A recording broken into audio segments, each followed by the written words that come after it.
అయోధ్యలో ఓడిపోయి అదోనీలో గెలవడమేంటి లెక్క తేలడం లేదే.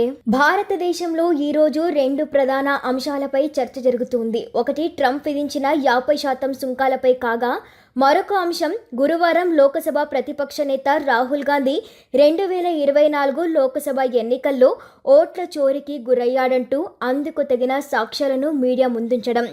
ఈ రెండు అంశాలలో ఇప్పుడు తెలుగు రాష్ట్రాల్లో జరుగుతున్న చర్చ రాహుల్ గాంధీ లేవనెత్తిన ఓట్ల చోరీ అంశం. ఎన్నికల సంఘం ఎన్నికలకు పారదర్శకంగా నిర్వహించడంలో విఫలమైందని రాహుల్ గాంధీ ఆరోపణలు చేశారు. తాజాగా రాహుల్ గాంధీ చేసిన ఆరోపణలు కాదని, అది ఫ్యాక్ట్ అంటూ ధర్మవరం మాజీ ఎమ్మెల్యే కేతిరెడ్డి తన మద్దతు తెలిపారు. ఏపీలో 46,000కు పైగా పోలింగ్ బూతులు ఉంటే దొంగ ఓటు లేని ఒక్క పోలింగ్ బూత్ను చూపించాలంటూ సవాలు విసిరారు.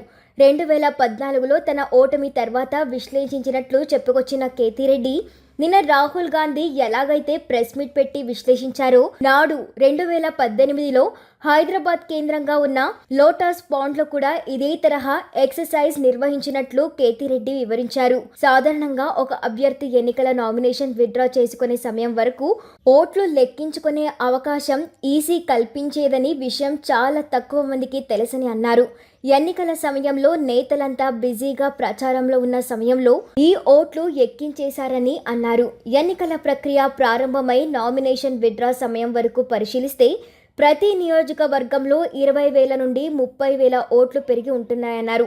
అలా 2018లో రెండు తెలుగు రాష్ట్రాలకు సంబంధించిన ఓటర్ జాబితాను పరిశీలించగా 18 లక్షల ఓట్లు అదనంగా చేరాయని, అది కూడా తండ్రి పేరు లేకుండా, సరైన అడ్రస్ లేకుండా ఇలాంటివి చాలా గమనించినట్లు కేతిరెడ్డి వెల్లడించారు. ఇది ఎన్నికల సంఘం దృష్టికి కూడా తీసుకెళ్లినట్లు గుర్తు చేశారు. ఇక 2019లో అధికారంలోకి రాగానే సుప్రీంకోర్టులో తాను పిటిషన్ వేసినట్లు చెప్పారు.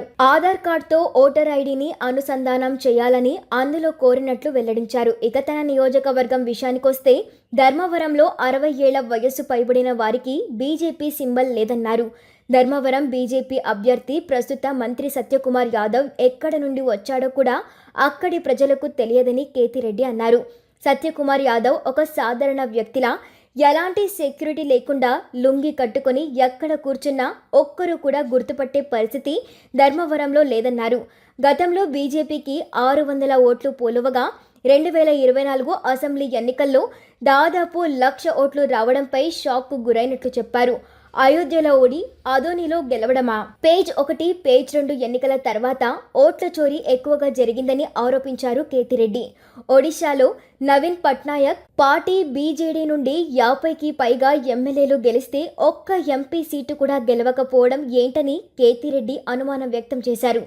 చాలా కేసుల్లో సిట్ టెక్నాలజీ వినియోగించి డేటాను రికవరీ చేస్తున్నారని గుర్తు చేసిన కేతిరెడ్డి, మరి ఈవీఎంల ట్యాంపరింగ్ కూడా జరిగి ఉంటుందని, ఎన్నికల సంఘం దీనెందుకు రికవరీ చేయడం లేదని ప్రశ్నించారు.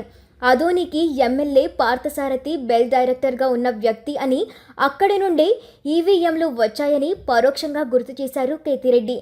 అయోధ్యలో బీజేపీ ఓడిపోవడంతో ముస్లిం జనాభా ఉన్న అదోనీలో బీజేపీ గెలవడమేంటని కేతిరెడ్డి సూటిగా ప్రశ్నించారు.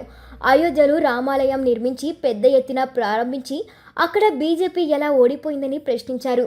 మొత్తానికి కేతిరెడ్డి లేవనెత్తిన ప్రశ్నలకు తెలుగు రాష్ట్రాల్లో 2024 సాధారణ ఎన్నికలపై చర్చ మరింత బలంగా జరుగుతోంది. సోషల్ మీడియాలో కామన్ మ్యాన్ సైతం ఎన్నికల నిర్వహణపై అనుమానం వ్యక్తం చేసే పరిస్థితి వచ్చింది.